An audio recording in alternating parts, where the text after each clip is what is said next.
कालू नाम का एक भालू गांव के बाहर वाले जंगल में रहता था। वह देखने में जितना काला कलूटा था, मन से उससे भी अधिक काला था।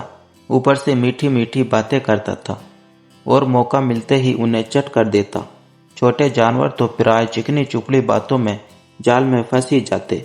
उसी जंगल में मोटू और छोटू नाम के दो खरगोश भी रहते थे। देखने में वे जितने छोटे थे, अक्ल में उतने ही अधिक बुद्धिमान थे। उन दोनों में दोस्ती भी खूब थी। दिन भर दोनों मिलकर उछल कूद मचाते और खेलते रहते। बातों ही बातों में कालू भालू का जिक्र आ गया। मोटू, इस कालू के बच्चे ने तो छोटे जानवरों का जीना हराम कर दिया है। वह रोज ही किसी न किसी को अपने जाल में फंसा ही लेता है। छोटू की बात सुनकर मोटू बोलने लगा, पर मेरी समझ में ये नहीं आता कि उसे जानते हुए भी हम उसकी बातों में क्यों आ जाते हैं।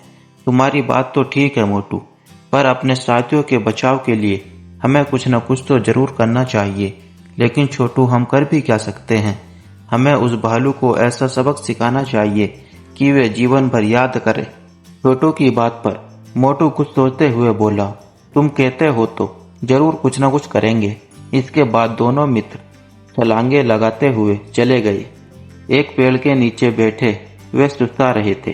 तभी भालू कालू की आवाज उनके कानों में पड़ी। उस समय छोटू ने सोचा कि यदि वे भागने की कोशिश करें तो शायद कालू भालू उन्हें दबोच ले।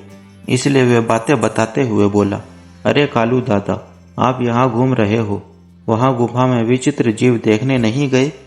विचित्र जीव? कालू ने आश्चर्य से पूछा।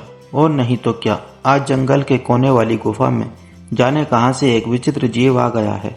उसका शरीर सांप जैसा लगता है, मुंह शेर जैसा और पूंछ लंगूर जैसी। सभी जानवर इसी को देखने गए हैं। अच्छा, तो मुझे भी वहां अवश्य जाना चाहिए, कालू भालू बोला।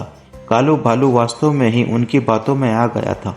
वह उन्हें फांसने की बात भूलकर गुफा में आए विचित्र जानवर को देखने के लिए मुड़ने लगा। तभी छोटू ने आवाज लगाई, कालू दादा, तुम्हें याद है ना कि उस विचित्र जानवर का मुंह शेर जैसा है? उसका मुंह देखकर डर मत जाना।